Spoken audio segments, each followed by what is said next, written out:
You already know who it is. No introduction needed. We got the official NBA 2K24 City trailer today. If you haven't checked that out yet, I'd appreciate it if you do so. I did a recent video on it. If you did not know, Rep is back in NBA 2K24. Now, if you did not know, it's rookie, starter, veteran, 3 bars in each of those, and then it's top 10. Now, we were all wondering what the top 10 bar mean because 2K didn't confirm that there was a legend bar after veteran 3, or is it just top 10? So 2K confirmed today that after veteran 3 is top 10. It's going to be pretty much based off the top 10 players who have the top 10 most rep in the world. Now 2K confirmed as well, if you do not keep grinding, you can lose your top 10. That's wild, huh? So let's jump right into what 2K said. Start as a humble rookie looking to prove yourself and earn rep by playing in games. Players work diligently to become a legend in NBA 2K23. But to be the greatest in NBA 2K24, you'll have to maintain your spot in the top 10. Earning a coveted spot in the top 10 will grant you a special logo and rewards only available to the top 10 players with the most rep, which means, if you don't know what fluctuate means, which means the first 10 people to hit legend will get the top 10 logo. Now, the people that come after the first 10 people to hit legend, if they pass the number 10 person, they will knock the number 10 person out of the top 10, take their logo and their rewards.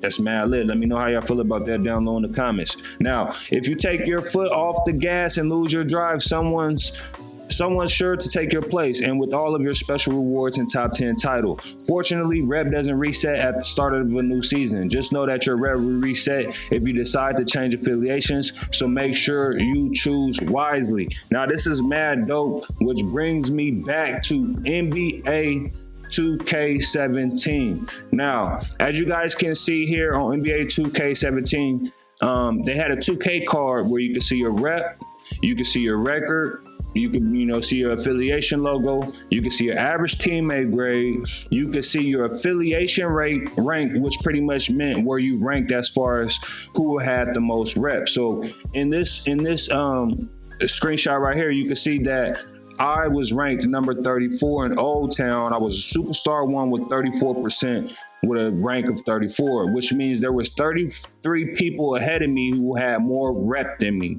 Now, my park rank was 219, which means there were 218 people in all affiliations that had more rep than me.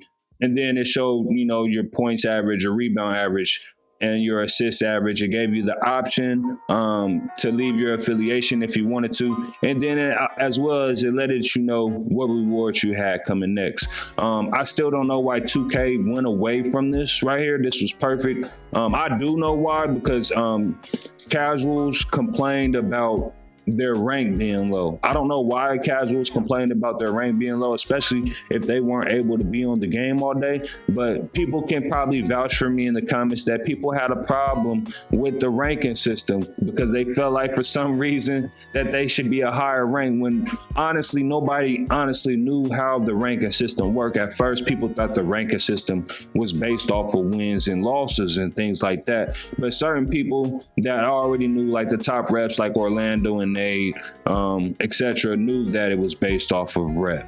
So I'm thinking that 2K is hitting that. They're bringing like something like this back. Hopefully this is in the 2K card, something like this, showing where you rank as far as, if you go to Rise, it'll show who's the highest rep in Rise, and then it'll show who's the highest rep between Rise and Elite. You go to Elite, it'll show who's the highest rep in Elite. And then I think they should bring back to go back to where they had the leaderboard for the top 3 legend. 2K17, it was the top 3 legends. Whoever was first in Sunset, they got recognized for that. Whoever was first in Old Town, they got recognized for that. And whoever was first and Rivet got recognized for that. So I think 2K should bring that back. I think it'll be mad dope. Now, as far as the top 10 thing goes, I want you guys to let me know down in the comment section what you guys think the top 10 rewards will be, and then how dope will the logo look? Will the logo be on your on your 2K player banner under your feet, or will it be a logo over your head? Now, I think it should be a logo over your head. I think that'd be mad dope. They already got the system implemented into the game where logos could go overhead. So I don't think they're going to shy away from that. I think it'd be top 10 logos over the head, which would be mad dope. Which brings me to believing that 2K is bringing back leaderboards, because in order for somebody to grind to try and pass somebody for the top 10, they would need to know where they rank at in the world. They would need to know where they rank at in their affiliation.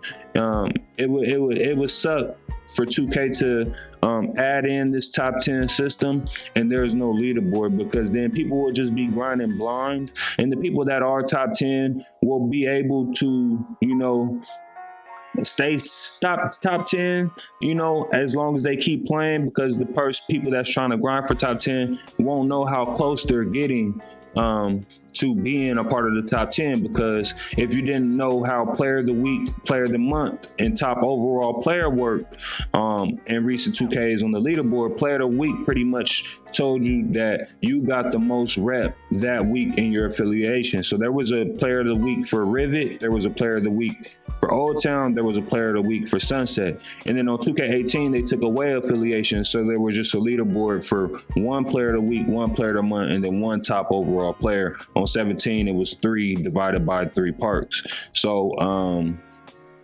I think 2K may be adding in a leaderboard to let us know who the top 10 players is, and then hopefully they add into our 2K cards to let us know where we rank at and how close we are to the top 10, because I think that would be mad dope for people that want to be in the top 10, and I think that would make the people that is top 10 continue to grind. I think it's beautiful that they're bringing some system like this into the game. I hope nobody complains about it. So for future 2Ks, 2K keeps this into the game, because this was the whole reason I became PoorboySin. This was the whole reason I fell in love with Park. This was the whole reason I fell in love with grinding this game, is being recognized for having the most rep, or being recognized for having the most games. I think they should bring it back from last year. It was on 2K16 with the stat leaderboards. Be recognized for who has the most total points in the park in the world, who has the most assists, who has the most rebounds, because then, and who has the most steals. That acknowledges, the role players, then that would make people more excited to be role players, because, hey, I got the most rebounds in the world. Hey, I got the most assists in the world. Hey, I got the most steals in the world. Hey, I got the best teammate average in the world. Hey, I got the best point average in the world, best rebound average, best assist average.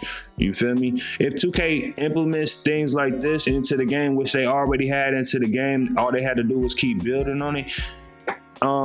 There's players like me out there that really don't care about the rewards like that. I want to be acknowledged for having the best record. I want to be acknowledged for having the most wins. I want to be acknowledged for having the most points, rebounds, assists. I have the most rep. I want to be acknowledged for that. I don't care about the cosmetics and the rewards. Some rewards is cool, but those are off-court things. I just want to hoop. You feel me? So while I'm hooping, when somebody come play me, I want them to be intimidated. I want them to know I'm top 10. I want them to know I'm top rep. I want them to know I'm legend. I want them to know I got the most points in the park. I want them to know that. You feel me? And so that's why I said in recent videos, 2K should give us accolade rewards in the park. I know there's accolade rewards in my career, where you do things in my career they give you VC for. I think there should be accolade rewards in park, and they don't even have to give us VC. I know 2K is kind of, iffy on VC because they want their bread, so they don't want to give away free VC. Give us free cosmetics. Give us free rewards for reaching 500 points, reaching 1,000 points, reaching 50,000 points, reaching 100K points, as well as rebounds, assists, and steals and things like that. And the rewards can be at random. Everybody doesn't have to have the same reward. It could be the same item, but it could be a different color, or it could be a different version of it, or things like that. And I know a lot of people is concerned about people boosting, but we can't miss out on our gaming experience for having leader, because for me, People don't know. A lot of people do know. I went against boosters almost every year. I tried to be top rep. 2K17, everybody knows. It's like a